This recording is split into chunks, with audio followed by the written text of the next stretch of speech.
and welcome to Conversations Worth Your While. It's the podcast where we dig into ideas and insights that help you unleash what you were born to bring.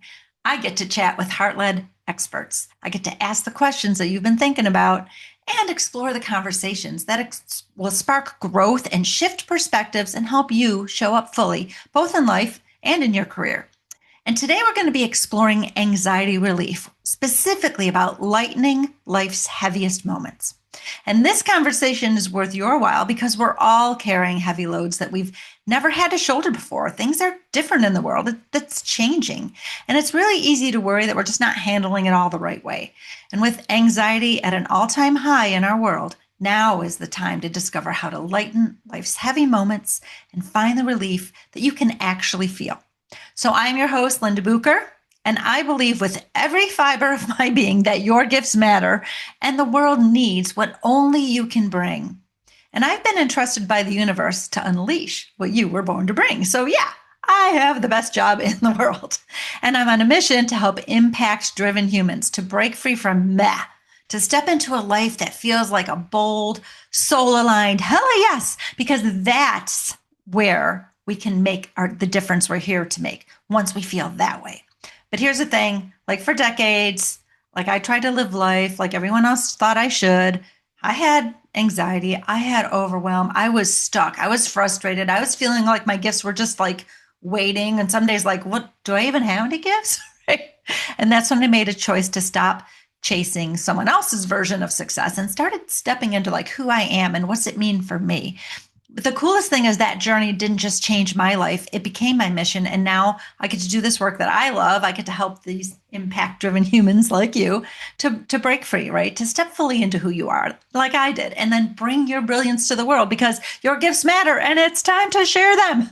So if you're ready to stop holding back, just, head on over to lindabucher.com. Say hi there. There's a lot of goodness. There's some freebies waiting for you there, tools, insights, inspiration. So head on over there.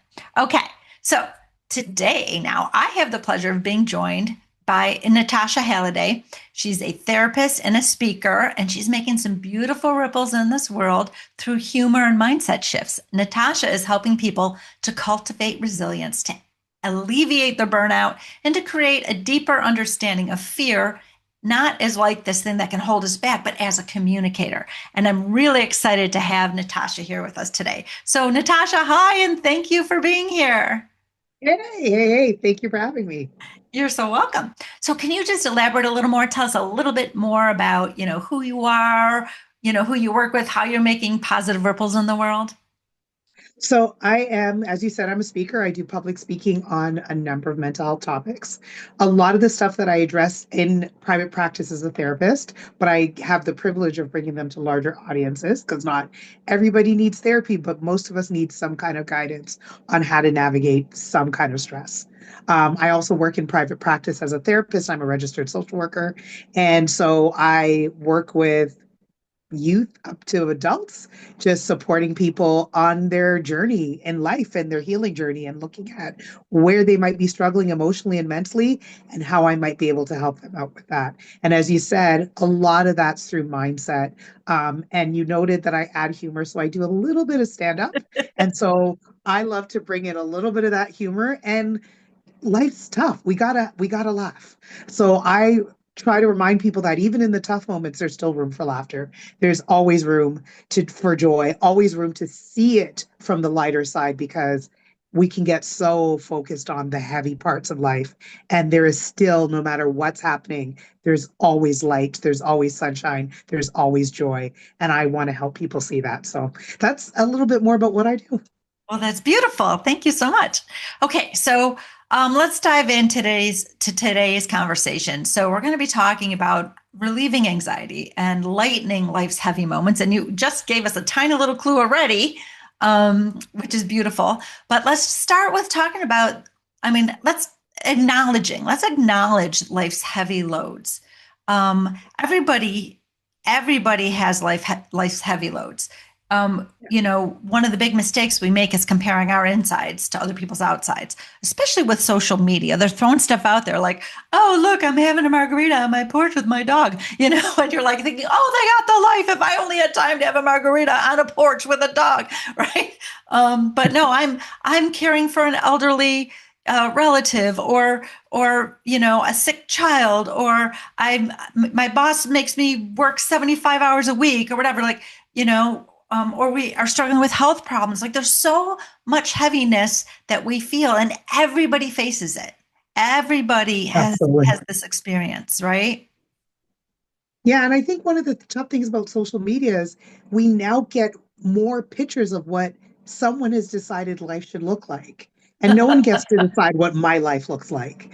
And so I'm glad you brought up the potential about comparison because I like to remind people we compare maybe 90% from a place of inferiority, maybe 10% from a place of superiority. We almost never compare on an even base going, I really like what Linda's doing and I'm glad she's thriving in what she's doing and I'm going to go thrive over here. It might be the day that I'm worried about not doing enough in my business that I get online and I see how you're killing it and I'm like, oh my God, I wish I were doing as well as Linda. But what's Linda's job in this world is not Natasha's job in this world. And so even learning that the comparison can be something that adds to the weight.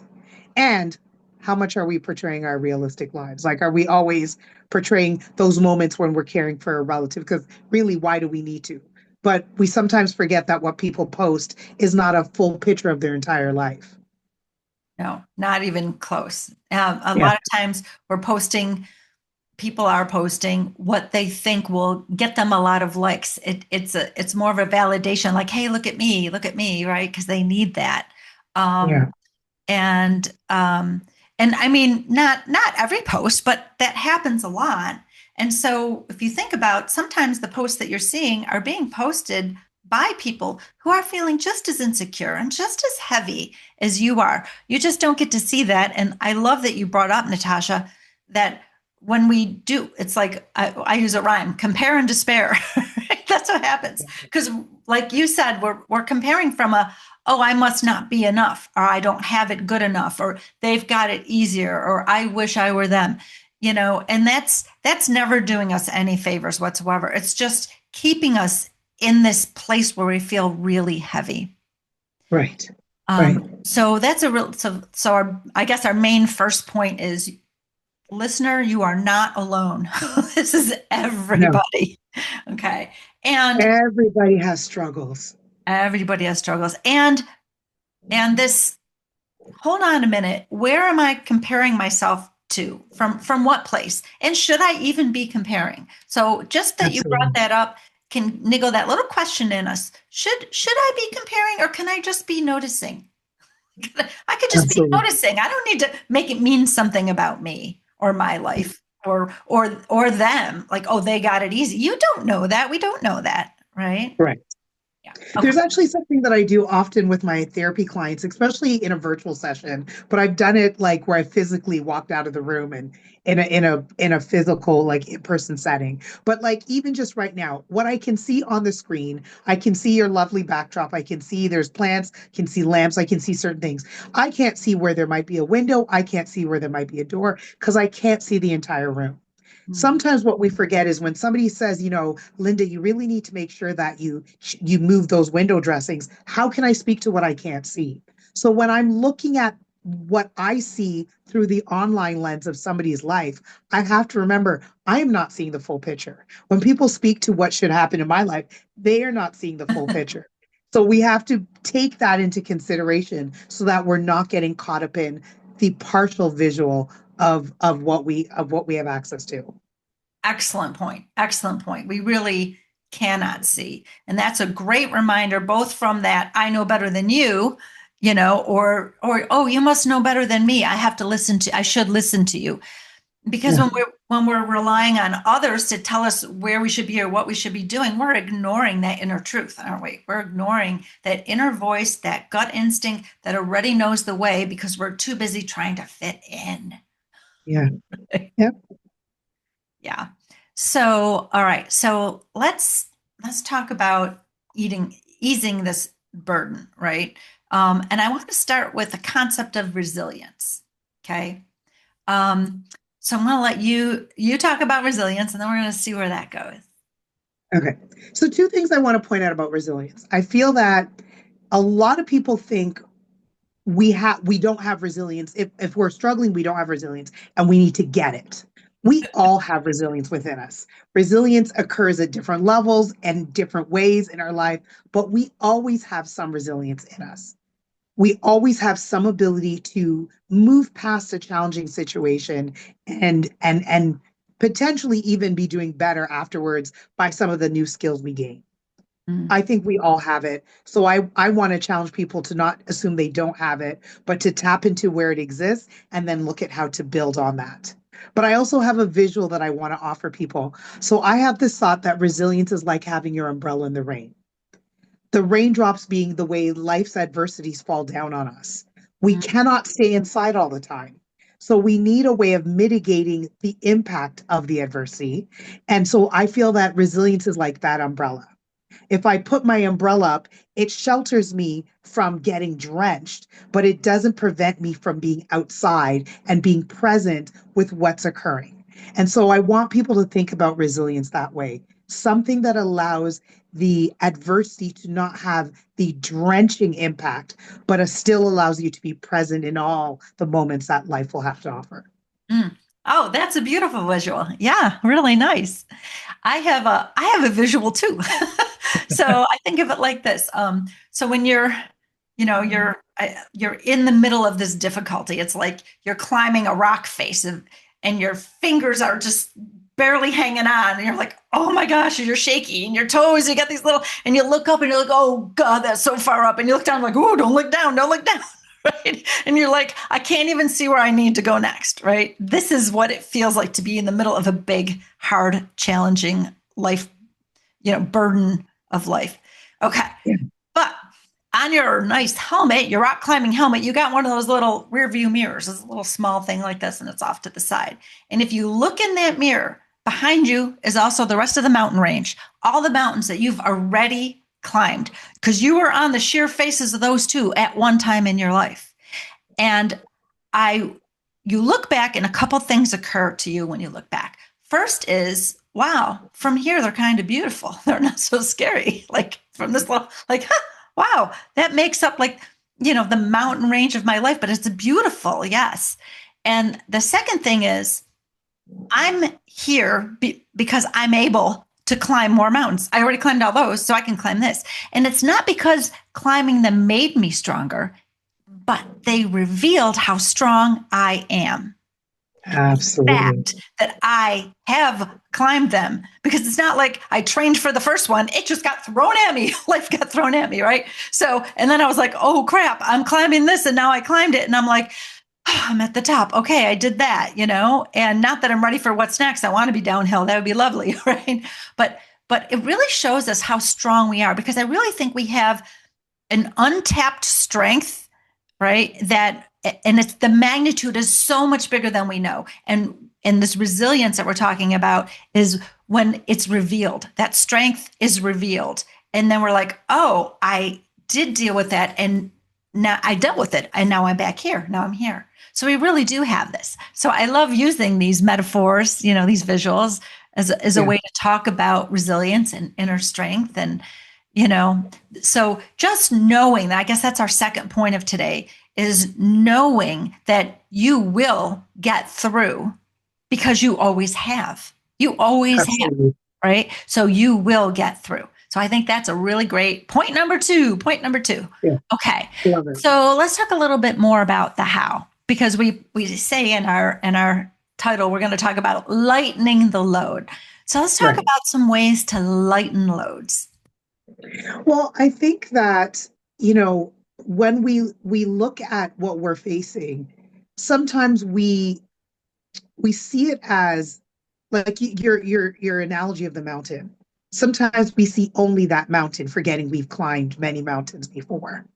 And I think one of the things that affects, because I think perspective is so important, we could see the same situation in different ways and it changes how heavy it feels. Hmm. And so if I have a perspective of I'm facing this challenge and I just need to get through this challenge, I might be inadvertently telling my brain, then it will always be good.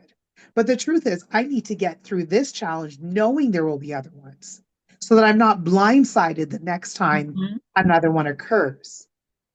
And then also looking at how is my if is my perspective allowing me to see, like in your analogy, allowing me to see all the other experiences, because they don't destroy us, they teach us things. They Yeah. give us information. And I think life is just all information in a way, right? And what do Hmm. you do with that information? So some of the information may be, I have the strength to go through these things because I've been through many things before. The information might be, okay, there's a skill that I need to develop more, or this, it might give context to a previous experience. Oh, that thing that happened 5 years ago, I didn't know how what felt horrible at the time is serving me well now because I have a skill set now that I can use. But that's a perspective issue. Hmm. That's not, if I don't have that perspective, it might feel heavier. Right. And so I think it's really what I challenge people to, and I will be honest, I ask myself this question regularly. How am I seeing this? And is there another way to see it? If I see this as the worst thing that's happened to me, it will be the worst thing that's happening to me. If I see it as harder than anything I could ever deal with, then it's going to feel overwhelming. It's Hmm. okay to acknowledge the challenge, but also examining, how am I understanding it? How do I see it? I think that's really important, is to examine one's perspective when we're facing these difficult things. That's a really important part of it.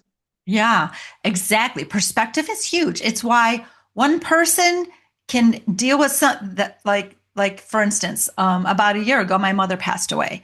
And I have two sisters, and Mhm. we all dealt with it differently because of our perspectives. Even though we all experienced the same loss, this, our we it was painful. It was very difficult. But being a coach, my perspective, I check my perspective. I'm always like challenging my thoughts. Just because I think it doesn't mean it's true. Right? Yep. So challenging my perspective, how else might I see this? Right. And so it Yeah. really can lighten the load. So that's such an excellent point.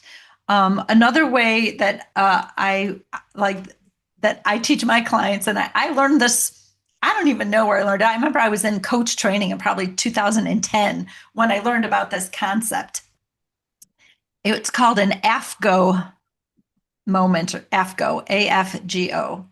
So, what is this crap that's happening right now? It's an AFGO, another effing growth opportunity, because that's what happens. Like you said, every single adversity in our lives is an opportunity for growth. So, will we take this opportunity?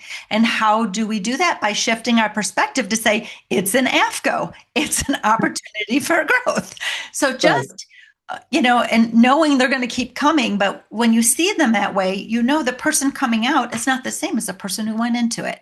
The person coming Mhm. out has grown, has changed, right? Especially when you're deliberate about seeing it for the growth opportunity that it is. So if you take the biggest rock in your backpack right now and you go, okay, what is this rock made out of? Oh, that's a heavy load, right? And then you say, this is another effing growth opportunity. Okay, so how might I grow from this? How might I see Mhm. this differently? How might I approach this challenge differently? All about changing your perspective, how you might normally do something, right, with something new. Now you might notice that rock doesn't need to be as big and heavy as it is, right? Absolutely. It's perspective is it's so amazing because it can change the whole story you tell yourself about the situation. And that's something that I often look at with people, is what's the narrative that has formed, whether you are aware of it or Mm. not? And then how do you change the narrative? If you examine it and find the narrative is creating harm or making it harder to navigate, how do we change that narrative even before the situation changes? I find that very helpful, examining and Yeah. changing the narrative. 100%, because we're really making up a story, and I tell my clients, if you're gonna make up a story, why wouldn't you make one up with a happy ending? You're making it up anyway. You are making it up.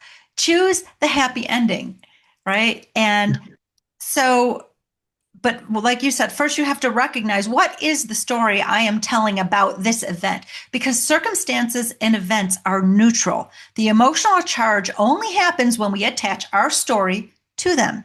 So our Yeah. thoughts create our emotions. So if our story, what we're thinking about it, is a negative story, we're going to feel negative emotions. If we can shift our perspective, and sometimes you can just do this backwards, it really does work. What would I have to think in order to feel more peaceful about this situation? What would I have to Mhm. think in order? So, if you can't say, oh, I can just change my thinking like that, start with, how do you want to feel? Because feelings are the byproducts of thoughts. So Yeah, absolutely. choose your feeling and then back into it. What would I need to think about this that feels true in order to feel this feeling that I would like to feel? Yeah, I love it. That's so great. I think another thing is, and this is one of the things I love to speak on, is looking at, is fear part of it? Mm, I think fear is present more than we realize. And so I often tell people, think about it as, I call it unmasking fear, with the idea that because fear doesn't always want us to know it's present, it puts on a prettier mask. Sometimes I joke about it dressing up in a nice outfit so that the information being presented to us is palpable. So I might say, well, I'm doing the logical thing, but it could be based in fear. And so I often ask people, when you want to look at lightening your load, asking yourself too, is fear at play in this? And is fear creating a thought process or an experience that makes this harder to deal with? Because once we can see it for what it is, we can then deal with it. We can move in that. Like, I feel like a quick analogy that I often use too is the idea of a GPS. We don't get into the car and say, I want directions to here, without the GPS calculating where we're at right now. It will give improper directions if it doesn't have the right starting point. So mm, that's one of the reasons, the point to check in, is fear a part of this? Because I won't even move in the right direction if I'm not even recognizing that you are here part mhm. includes fear. And so looking at, is fear here? Have I been telling myself I'm doing the logical thing? Have I told myself I'm doing what's rational and not realizing that really that was my way of disguising that it was fear? That was my way of dressing up fear in a nicer outfit because it was easier to look at. Oh, absolutely. One of the ways most people do that is busyness, right? They're doing Mhm. something. Oh, I'm doing something. Look at me. I'm moving. I'm doing something. But they're really doing what they're doing out of fear. So yes, that question isn't even just, is there fear, but how is there fear? Because there almost always is, Yeah. right? The fear of, I'm doing this because I don't feel good enough and I have to prove my worthiness. I have to prove my significance to myself, to other people, whatever, right? So how might fear be in the driver's seat? Yeah. Right. So yeah, so that's a really, really good point. And I think if we were to take all the fears we ever have with all the pretty masks on, and we put them in a pot and we boil them all down to the sludge, what would be left at the bottom is just two: fear of there isn't enough and fear of I'm not enough. And that's really what it all boils down to. And when we do this work to repair our sense of worthiness, that I am enough, period, not because I'm a good this or a great that or a super that, but I am enough, period, faults, flaws, and all, right? With a smile and a sense of peace when you feel that, when you say that, right? Once you repair that, you would be surprised how much lighter your backpack gets. All sorts of rocks come out of your backpack when you know that. There's Absolutely. so much stuff we're doing in life that makes it heavier than it needs to be because Right. of this underlying sludgy fear of I'm not enough. Right. And I think if I could add another piece about perspective based on what you said, is checking, and I love that I wear glasses because it makes it easier to illustrate, recognizing that pain creates a lens. Mm. So if I've been rejected in my past, I can put on the rejection prescription and see things through the lens of that rejection. And so another question to ask yourself is, how is my pain coloring or giving a lens to how I see this experience? Because that's part of why things end up being so heavy. Am I continually seeing rejection when rejection's not there? Am I seeing, if I feel like I'm not a good enough, am I seeing people devalue me when it's not happening? Right. So we're trying to talk about lightening the load. Part of what we got to do is check our prescription. Is the lens through which we're looking at not effective? Is it inaccurate? And is that adding to the load that we're carrying? Yes, I love you brought that up. I use the same thing about the lens. I just say it's covered in schmutz. We gotta de-schmutz it because you certainly can't see when there's all this schmutz on it. Right. So yeah, that's lovely. Awesome. Okay, so here's the thing. Our listener, I know you're going to go on and listen to the next podcast. You're going to be like, "Oh my God, that was awesome, Natasha! She's so smart. She knows so much stuff. Thank you. Oh, Linda, that was so great." Right? But going right on to the next podcast is not going to help you lighten your load. So let's just talk about one small step, and I'm hoping listener that you can just commit to doing this one tiny small step, just one little tiny step today. And Natasha can give you one, and I can give you one, okay? And then just pick one and just do it so you can help lighten your load. So Natasha, go first. One thing to lighten the load. Okay. Um, the recognition that you're not alone in your suffering, and that you may be seeing it in a way that adds to it. So can I see it differently to Mhm. reduce the load? Right. But starting with I'm not alone in this, everybody's suffering. Yeah. Because I think that perspective alone, that it's just me or I have it worse than others, makes it so much harder, and it isolates us. And we don't have to be isolated in our experience as humans. There's so many ways we can be connected to one another. And so starting by removing that isolation of it might just be me, because it's not, Mm-mm.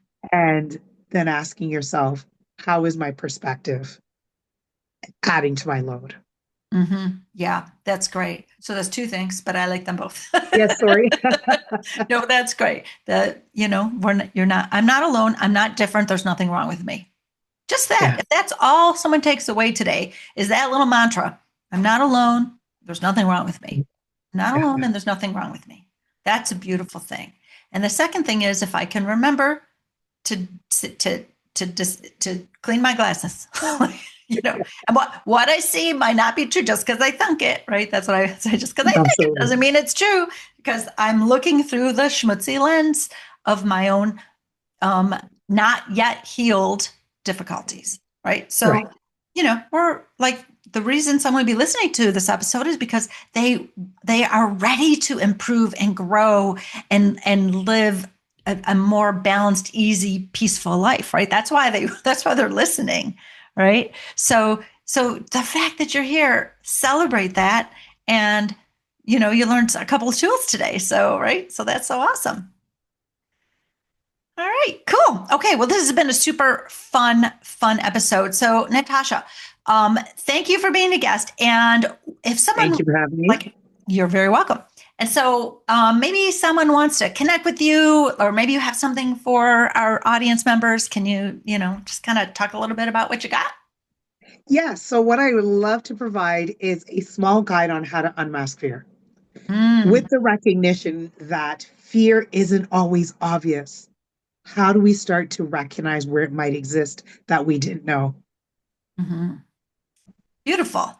And so, if you're going to give me the link for that, and I will put that in the Yeah, show notes so anyone listening or watching can find the link to how to get that in the show notes. So thank you very much yeah, for offering that. That's awesome. you're most welcome.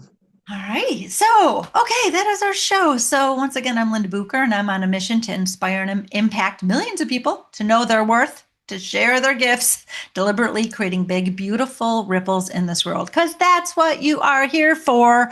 So, if you want to live and lead authentically, make that impact you're here to make, head on over to lindabucher.com. It's just a great first step.